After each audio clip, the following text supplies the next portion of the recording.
Subscribe कीजिए हमारे channel वरदान क्लासेस को ताकि हमारी वीडियोस की लेटेस्ट अपडेट आपको मिलती रहे सबसे पहले। So do not forget to subscribe my channel. दोस्तों, स्वागत है आपके इस बहुत ही खास वीडियो में जिसमें हम आपको पढ़ा रहे हैं चैप्टर 4 यानी कि केमिकल माफी जगह कार्बन एंड इट्स कंपाउंड। ठीक है, उसमें हमने लगभग पूरा चैप्टर खत्म कर ही लिया है। हमारे लास्ट के कुछ टॉपिक्स बच रहे हैं। ठीक है, जैसा कि मैं आपको पढ़ा रहा था कैरेक्टरिस्टिक्स ऑफ कार्बन कंपाउंड्स। तो अगर उनको जलाया गया तो क्या होता है, अगर उन्हें कोई चीज़ जोड़ दी जाए तो क्या होता है। ठीक है, तो वो हम आज आपको बताएंगे। तो बहुत ही ध्यान से देखिएगा, बहुत ही इंपॉर्टेंट लेक्चर है आज का, बहुत ही इंपॉर्टेंट लेक्चर है, तो प्लीज़ ज़रा ध्यान से देखिएगा इसे। तो आप लोग बोर्ड पे लिखे हुए इक्वेशन देख ही सकते हैं, जैसा कि ये इक्वेशन बहुत ही इंपॉर्टेंट इक्वेशन है, प्लीज़ इसे याद कर लीजिएगा। प्लीज़ मेरी आपसे request, it's a humble request, please इसे याद कर लीजिए। याद करने से मेरा कहने का मतलब है रटने का नहीं है। ठीक है, रटने से मेरा मतलब नहीं है, यहाँ पे मैं फिर साफ कर दूँ, इसको याद करने से मेरा मतलब है कि आप इसको समझिए कि इससे क्या होता है। ठीक है, आइए देखते हैं क्या है। आप लोग देख सकते हैं जैसा कि 2 कार्बन है तो इथ हो गया, साथ में OH का फंक्शनल ग्रुप लगा हुआ है तो इथेनॉल हो गया। जैसा कि आप लोग देख सकते हैं ये एक अल्कोहल ग्रुप है। ठीक है, ये इथेनॉल हो गया। तो अगर हम इथेनॉल को, ठीक है, इथेनॉल में अगर हम एसिड मिला दें, जैसे कि आप लोग देख सकते हैं KMnO4, माफ कीजिएगा बेस मिला दें। ठीक है, KMnO4 बेस है। ठीक, उसमें हीट हमने जोड़ दी। आप लोग जानते ही हैं किसी चीज को गर्म करने पे ही उससे कोई भी चीज निकाली जा सकती है। गर्म कर दो, फिल्ट्रेशन, टाइट्रेशन, बहुत से मेथड्स हैं, आपने 9th में पढ़े होंगे। ठीक है, तो बेस, ठीक है, KMnO4 प्लस हीट, बेस से अगर आप उसको रिलेट कर देंगे तो आपके पास बचेगा क्या, CH3COOH यानी कि इथाइल बन जाएगा आपके पास। आप अगर इथेनॉल में बेस प्लस हीट मिलाते हैं तो आप यहाँ पे देख सकते हैं, यहाँ पे ऑक्सीडेशन हो रहा है, हो रहा है ऑक्सीडेशन। ऑक्सीडेशन आप लोगों ने 9th में, आई होप 9th का ही है। ठीक है, आप लोगों ने अगर पढ़ा हो तो इथेनॉल नहीं, 10th का ही है आपका ऑक्सीडेशन रिडक्शन रिएक्शन, 10th का ही टॉपिक है। ठीक है, तो आप लोगों ने अगर पढ़ा होगा ढंग से तो आप लोगों को पता होगा कि ऑक्सीडेशन क्या होता है। Addition of oxygen and removal of hydrogen is known as oxidation. ठीक है, या सिंपल ये भी कह सकते हैं कि एडिशन ऑफ ऑक्सीजन ही वो होता है, क्या कहते हैं उसे, ऑक्सीडेशन। ठीक है, इस तरीके से हम इसको कर सकते हैं। उसके बाद अगर हम बेस ना मिलाएं, उसमें हीट एसिड मिला दें, ठीक है, बेस के बदले हम उसमें एसिड मिला दें। आप ये देख सकते हैं K2Cr2O7 प्लस हीट, अगर हमने उसमें मिला दिया, ठीक है, तो हीट बन जाएगा एसिड, और हीट अगर जोड़ दें तो भी हमारे पास यही चीज रहेगी।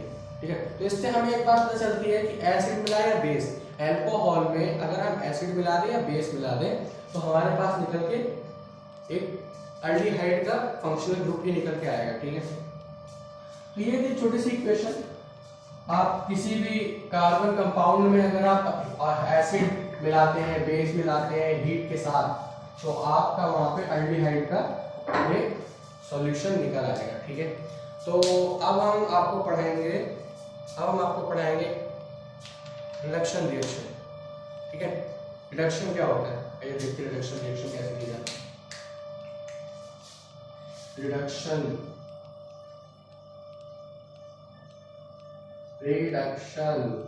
ठीक है, आइए रिडक्शन रिएक्शन देखते कैसे करेंगे। रिडक्शन रिएक्शन से मेरा मतलब है, यहाँ पे रिडक्शन रिएक्शन वही होती है जैसे कि आप लोगों ने पहले पढ़ रखा है रिडक्शन रिएक्शन क्या होता है। ठीक है, रिडक्शन रिएक्शन में अगर हम, जैसे मान लीजिए आप लोगों ने ये इक्वेशन देखी होगी। ठीक है, जैसे यहाँ पे 2 कार्बन है, सिंगल बॉन्डिंग के साथ 2 कार्बन है। ठीक, यहाँ पे H होगा, यहाँ पे भी H होगा, यहाँ पे भी H होगा, यहाँ पे भी H होगा, यहाँ पे भी H होगा, और यहाँ पे भी H होगा। ठीक है, अब हमें इसमें रिडक्शन रिएक्शन लगानी है, तो अब कैसे लगाएंगे। अब हमारे पास कोई एक पर्टिकुलर कंपाउंड या एलिमेंट है नहीं, पर्टिकुलर कंपाउंड या एलिमेंट है नहीं हमारे पास, तो हम क्या करेंगे, अगर हमें रिडक्शन रिएक्शन करनी है तो हम यहाँ पे H की जगह पे R लगा देंगे। किन्हीं भी 2 जगह पे लगा दीजिए आप। ठीक है, जैसे कि आप लोगों ने स्ट्रक्चरल बेंजीन का देखा होगा, benzene carbon carbon carbon carbon carbon और कार्बन, इसमें सब्स्टिट्यूटिव डबल बॉन्ड लगता है। ट्रिप टू डबल बॉन्ड क्या होता है, इस तरीके से ये स्ट्रक्चरल बेंजीन। आप लोगों के पास एक नंबर में सवाल जरूर आ सकता है कि एक नंबर में सवाल जरूर आ सकता है कि क्या सवाल क्या आ सकता है कि ऐसा कौन सा अनसैचुरेटेड हाइड्रोकार्बन है जो एक रिंग के फॉर्म में बनता है।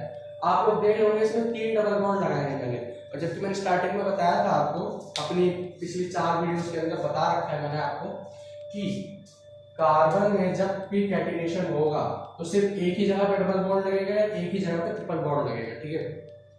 तो मेरी ये बात गलत होगी।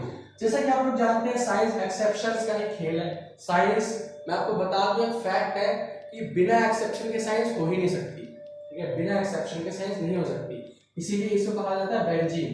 तो आप देखिए इसमें किस तरीके से सबके साथ एक हाइड्रोजन लगा लीजिए, आपके कंप्लीट हो जाएगा। यहाँ पे हाइड्रोजन, यहाँ पे हाइड्रोजन, यहाँ पे हाइड्रोजन, यहाँ पे हाइड्रोजन और यहाँ पे हाइड्रोजन, ठीक है। आप लोगों ने चेस का गेम तो जरूर ही देखा होगा, मान लीजिए ये चेस का गेम है, ठीक है। इसमें 8 स्क्वायर होते हैं, आप इसमें बन रहे होते हैं, ठीक है। इसमें 8 स्क्वायर होते हैं, एक यहाँ पे प्लेयर ए है, यहाँ पे प्लेयर बी है, ठीक है, और यहाँ पे एक प्लेयर सी है, ओके। यहाँ पे प्लेयर सी है तो ए और बी तो खेल रहे हैं, लेकिन इसको आता नहीं खेलना, सी को खेलना नहीं आता। सी को खेलना नहीं आता तो सबसे पहले ए ने अपना प्यादा बढ़ा दिया, तो इसने अपनी मम्मी को फोन करके बताया, मान लीजिए डी इसकी मम्मी है, ठीक है, तो इस तरह मम्मी को फोन करके बताया मम्मी ऐसी बात है कि ए जो प्यादा होता है वो सीधा चलता है, ठीक है। तो ये एक रूल बन गया। इसने इससे कहा ये भाई रूल है, सही बात है, ठीक है, तो इसने प्यादा सीधा चल दिया। इसने कहा मम्मी प्यादा सीधा चलता है, लेकिन एक बार में एक इसका बी का प्यादा यहाँ पे आ गया, ए का प्यादा यहाँ पे आ गया, तो ए ने प्यादा काट दिया। फिर इसने फिर से दोबारा मम्मी को फोन किया, मम्मी मम्मी प्यादा तो टेढ़ा काटता है, ठीक है, प्यादा जो होता है वो टेढ़ा काटता है। तो इसने उसी को अगेन नया रूल बना दिया कि प्यादा चलता तो सीधा है लेकिन काटता तिरछा है, ठीक है। तो ये एक रूल था। तो क्या आप में से कोई मुझे बता सकता है क्या जो सी है वो कभी इसके सारे रूल्स जान पाएगी? कभी नहीं जान सकती, कभी भी नहीं जान सकती। अगर हम इस चेस बोर्ड को नेचर समझ लें, ठीक है, चेस बोर्ड को नेचर समझ लीजिए आप, चेस बोर्ड जो है उसको नेचर समझ लीजिए। ए और बी जो साइंटिस्ट थे, साइंटिस्ट समझ लीजिए उन्हें, सी एक और साइंटिस्ट है, ठीक है, और डी हम यानी ऑब्जर्वर, ठीक है। ए और बी दो साइंटिस्ट हैं, इन्होंने नेचर में से कोई भी एक लॉ निकाल दिया, ठीक है, ए और बी ने मिलकर कोई लॉ निकाल दिया, ठीक है।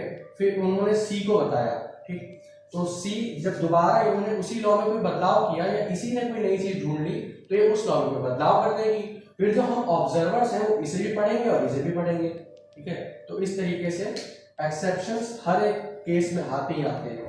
आप कोई भी साइंस में कोई भी ऐसा केस बता दो जिसमें एक्सेप्शन ना हो, एक्सेप्शन हर एक केस में मिल जाएगा आपको, साइंस के हर एक केस में, ठीक है।